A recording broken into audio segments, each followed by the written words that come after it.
Alors, bonjour et bon dimanche. J'espère que vous allez bien. Depuis quelques jours, nous assistons à un nouveau phénomène, Dubaï porte-à-potty. Juste pour dire que ce phénomène n'est pas seulement l'affaire de Dubaï. En fait, c'est pas Dubaï qui est le problème, mais le problème c'est nous. Et nous sommes tous responsables. Responsables en tant que parents, responsables en tant qu'aînés, grande sœur, grand frère, responsables en tant qu'homme ou femme d'église. Chacun de nous a sa part de responsabilité dans ce qui est en train de se passer.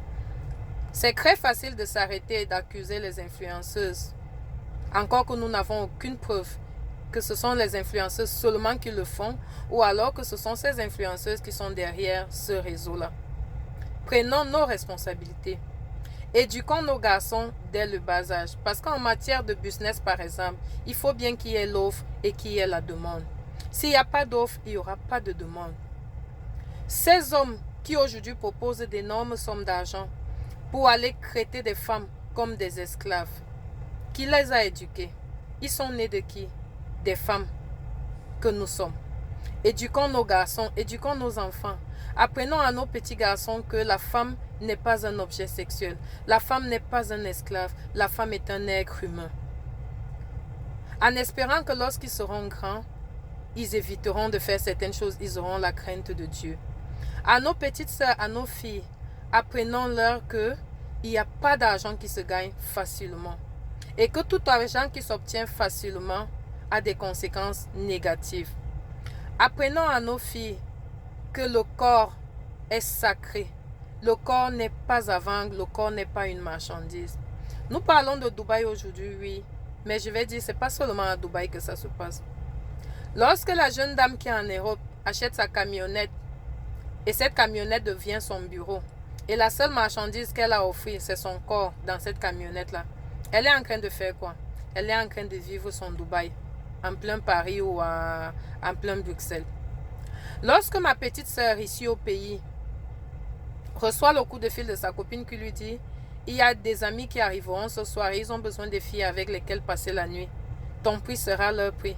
Elle accepte. Elle va rejoindre ces hommes qu'elle ne connaît pas, qu'elle n'a jamais vus quelque part. Elle va passer la nuit avec eux simplement parce qu'elle attend être payée le lendemain. Elle est en train de faire son Dubaï. C'est pas seulement à Dubaï que ça se passe. Il faudrait que nous puissions inculquer certaines valeurs à nos enfants, à nos sœurs, à nos connaissances.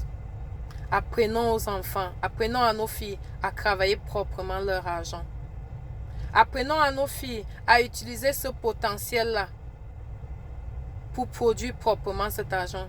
Tu es jolie, ma petite sœur. Oui, tu n'as pas besoin d'aller vendre ce beau corps, il est sacré. Prends ce beau corps, vends par exemple des vêtements. Mets les vêtements sur toi, publie en ligne. Tellement tu es jolie, tu as de belles formes que ces vêtements seront beaux sur toi, ils attireront de la clientèle. Tu as une bonne visibilité sur les réseaux sociaux. Tu n'as pas besoin d'exploiter cette visibilité-là juste pour avoir des contacts des hommes avec lesquels tu iras dormir pour qu'on te paye. Non. Utilise cette visibilité-là pour vendre les mèches, pour vendre les perruques, pour faire quelque chose et travailler ton propre argent. Et puis, cessez d'envier, mes petites sœurs. Cessez d'envier. Tu n'as pas besoin d'envier parce que tu ne sais pas comment cette fille fait pour avoir son argent. Tu peux admirer. Si tu admires, si tu apprécies quelque chose chez quelqu'un, essaye de te battre dignement. Comment elle fait pour travailler son argent? Elle vend les habits. Quelle est sa stratégie? Ou alors elle a, je ne sais pas moi, un institut de beauté. Quelle est sa stratégie? Et tu essayes de mettre cette stratégie-là en pratique pour obtenir aussi un résultat positif. Tu vas voir une qui a plein d'argent, mais elle n'a aucun boulot, elle ne fait rien de concret. Tu te mets à l'envier, tu vas aussi aller vendre ton corps. Tu vas aller faire ta part de Dubaï. Nous autres, nous allons à Dubaï depuis des années. Nous allons à Dera, marcher à pied pendant des jours, acheter des mèches, acheter des vêtements, revenir au pays vendre pour avoir une marge bénéficiaire. Tu veux aller à Dubaï, tu veux aller dans les grands hôtels luxueux. Est-ce que tu as les moyens de t'offrir ces hôtels-là? Non. Parce qu'on t'a dit qu'il y a un monsieur qui va te payer l'hôtel, il va te donner telle somme, tu te lèves, tu t'en vas. Ta mère ne t'a pas dit depuis le bas âge que ton corps n'était pas une marchandise? Qu'est-ce que tu es en train d'aller faire, ma soeur? Tu es en train de détruire ta vie. Même si à l'instant, tu ne vois pas les conséquences, plus tard, ces conséquences-là, tu les verras. Alors les filles, alors mes soeurs, faites attention. Et vous, mes jeunes frères, vraiment apprenez à respecter la femme et ayez la crainte de Dieu. Bisous, bon dimanche. C'était Bibiche Labelle dans La Voix des femmes sur YouTube. Merci.